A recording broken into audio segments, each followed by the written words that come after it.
The tundra was beautiful and vast. The wind blew the snow like an eerie smoke in the night. They could sense something lurking yonder. Something large, something mysterious. A hunter in the night. Nicholas looked on through the white haze ahead of him. The cold, brisk air pierced his eyes as he gazed through the harrowing blizzard. All he could see was white and darkness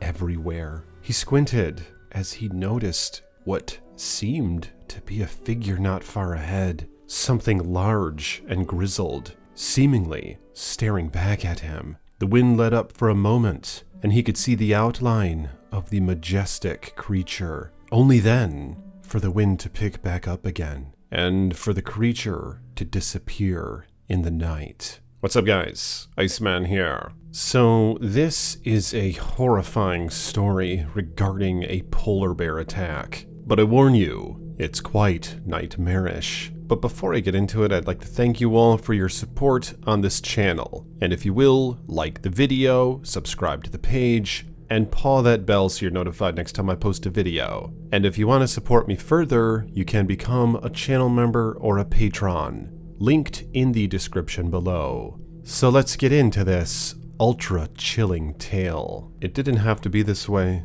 Lindsay and Nicholas knew the dangers of bears. They both attended Azusa State University in Southern California. Both were studying zoology, which is how they met.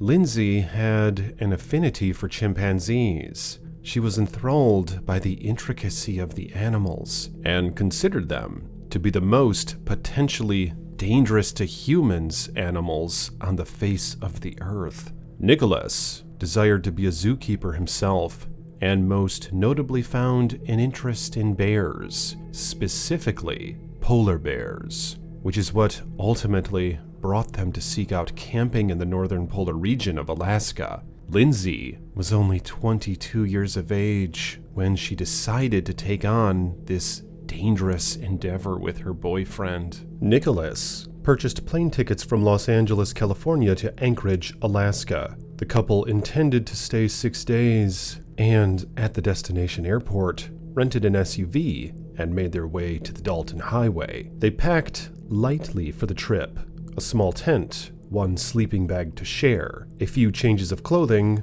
and a few small tools to assist them while camping. Nicholas knew from his online research that the Dalton Highway drew close to the gates of the Arctic. The gates of the Arctic is a wilderness park with no roads or trails into the park lands, so visitors must fly or hike into the park. Most visitors access the park by air taxi in small aircraft equipped with floats or tundra tires. Another option for accessing the park is to hike in from the Dalton Highway. However, there are no trails into the park and preserve from any location, and river crossings are necessary from both Anaktavuk Pass and the Dalton Highway. Nicholas insisted on parking the car along the highway when they reached the point where, according to his assessment, the gates of the Arctic were only about 5 miles down the tundra. It was a cold, snowy evening when the couple parked their car along the road. Nicholas hurried Lindsay, and the two gathered their supplies and headed off the highway by foot, heading into the vast expanse. It was a grueling, treacherous hike into the Arctic. The hike toward the gates was vigorous. Lindsay's cheeks were red and pierced by the cold. The wind was harsh, and an eerie sense filled the atmosphere. The two hiked about 3 miles before reaching a wide river, but the evening was getting late and dark, and Nicholas decided they best set up their tent before nightfall. Lindsay nearly collapsed as Nicholas began frantically putting together the small tent. He pulled the sleeping bag over her frail, cold body and gathered some branches and twigs to make a small fire. As the night drew close, the piercing wind howled throughout the tundra. Nicholas was grieved from the labor. Lindsay lay cold and stiff, and Nicholas dragged her body over near the small fire to warm her. He rubbed his hands together and looked on to the vast expanse. He could sense something lurking yonder, something large and mysterious, a hunter in the night. Nicholas looked on through the white haze ahead of him. The cold, brisk air pierced his eyes as he gazed through the harrowing blizzard. All he could see was white and darkness everywhere. He squinted as he noticed what seemed to be a figure not far ahead, something large and grizzled, seemingly staring back at him. The wind let up for a moment, and he could see the outline of the majestic creature. Only then for the wind to pick back up, and for the creature to disappear in the night.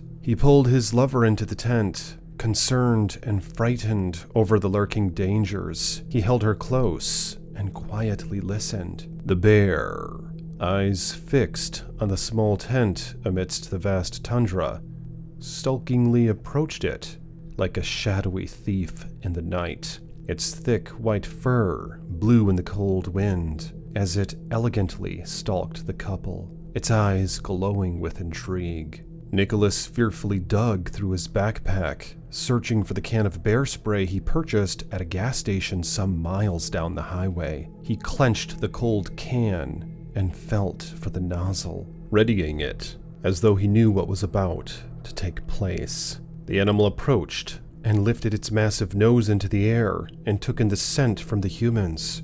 It hesitated and froze in its steps as it heard their soft voices. Nicholas shivered as the shadowy figure neared his tent. The bear was so elegant and smooth in its movement, so strong were its muscles. It moved as though it were weightless. The bear cautiously circled the tent, but made no noise at all. Lindsay was only slightly awake at the time, but Nicholas was wide awake and still clenching the can of bear spray. The bear nudged its nose under the tent, lifted it slightly, and pulled its nose away. The strength of the creature was formidable. Once again, it wedged its nose between the ground and the tent and lifted for a brief moment, pulling out some of the stakes from the ground and shifting the humans over to one side. It pulled its nose away and took notice to the aggravation it caused within. The couple shuffled within the tent, rolling on top of one another.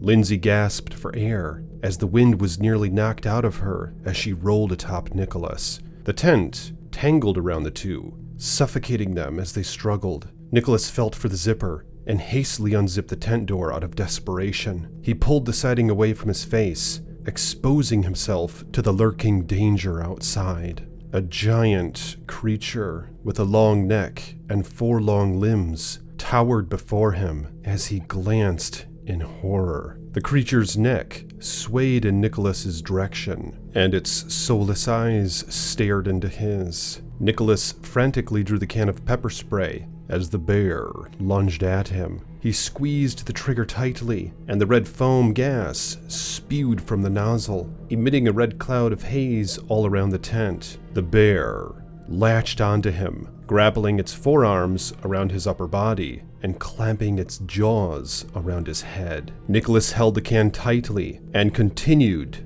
to spray the cloud all over the place as the bear began pulling on his head. Its mouth was so wide that it could nearly take the man's head down its throat as it pulled and twisted and turned as if Nicholas were a seal or some kind of prey. The bear choked and coughed as it thrashed the man around. Its white, elegant coat was now doused in the red liquid. It looked like a raging, bloodied bull as it ripped the man out of the tent. It let go for about a moment, the man on the ground, gasping, and then the bear lurched at him again, its jaws around his shoulder blade. It then lifted him up into the air and slammed him into the ground like a wrestler, and then began tearing into him, with its jaws wrapped around his face as it clawed into his body, digging into his chest, ripping shreds from his jacket and flesh as it growled and moaned. Lindsay was wrapped in the tent, already experiencing the early stages of hypothermia. With its jaws wrapped around his face, Nicholas released the pepper spray can, and with both hands, reached into the bear's mouth and tried to pull its jaws apart, but couldn't. He reached for its ears and began pulling cusps of fur from its neck, but to no avail. The bear seemed to methodically take him apart, as it would a seal or walrus. Nicholas began to grow faint from the loss of blood and trauma, and the bear, finally, out of mercy, seemingly, wrapped its jaws around his neck and clamped down tight. It lifted the man up and trampled away like a horse, or like a dog that just retrieved a bone and excitedly runs away into the corner to feast. The night grew dark and cold. The following morning, a state trooper found their vehicle parked alongside the Dalton Highway. A search party was sent out and found the bloodied massacre scene. Lindsay was found in the tent, and although suffering severe hypothermia, was airlifted to the nearest hospital and made a recovery. The polar bear ended up eating half of Nicholas's body and cached his carcass away. The bear was hunted down and shot, and found to be an 8-year-old male, weighing 750 pounds. Jeez, what do you guys think about this story? The interesting thing about polar bears is that they are the most carnivorous of all bears, because about 100% of their diet is meat. They hunt seal, walruses, and whatever else. What's also interesting about polar bears, according to my research, is that they're the only bear that has actually been known to stalk humans as if they were prey. Like, they were commonly observed to do so anyway. So those are two really striking things about these bears, along with the fact that on average they are the largest of the bears. I always would wonder who would win in a fight, a polar bear or a grizzly. It seems to me that a polar bear might. Another thing about them is that their skin is very thick to withstand the cold and the cold water, so it would be even more difficult for the claws of another bear to get through it. So basically, I kind of feel like a polar bear would win in a fight, but let me know in the comments, what bear do you think would win in a fight, a polar bear or a grizzly bear? And what are your thoughts on this story? How could this situation have been avoided? It seems like there are a lot of adventurous young couples who go out there, maybe a little less prepared than what they should be, and unfortunately things like this can happen. But I'm curious what you guys and gals have to say about this in the comments below. And again, if you will, like this video, subscribe to the page, and become a patron or channel member if you want to support me more. And I'll talk to you soon with more chilling tales from the Iceman.